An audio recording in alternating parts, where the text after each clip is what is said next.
Congratulations, gentlemen. What a spectacular, moving, amazing movie. I cannot wait for my two sons to see this film. And Morgan, I'll start with you. I mean, you have played some pretty big roles in your career. Even God, I didn't think you could surpass that. But playing Nelson Mandela, I mean, how daunting was that for you? Not daunting at all. Pause for, gives you pause if you're going to try and play somebody that well known. But I was anointed by him years ago. That I'm the one that he chose. If there was going to be an actor who played him, and he had a choice, who would it be? So that's all well and good. The only problem that I could say that I foresaw was just trying to make sure I sounded something like him.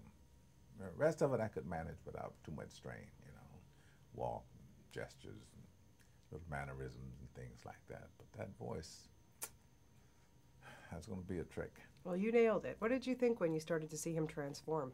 Oh, it was great. I mean, that was one of the obviously reasons to take the job.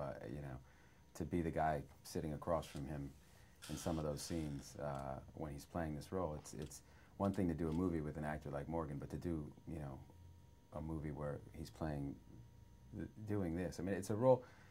I think it's a role that people have expected him to play for a long time. Probably particularly because Mr. Mandela suggested that he would be the best to play him.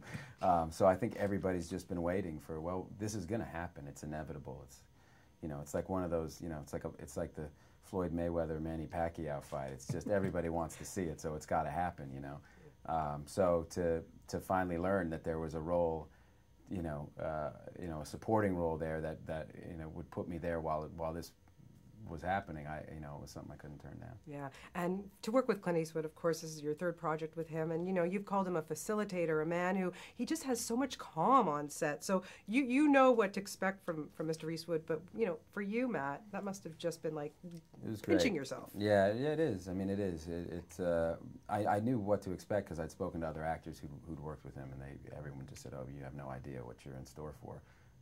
It's just. It's a really relaxed. It's just a perfect environment to work in. He just runs a perfect set. Why does it work so well with you? Well, because that's the house I should have been born in. Just in terms of work. I so appreciate trust. I think I know how to do this.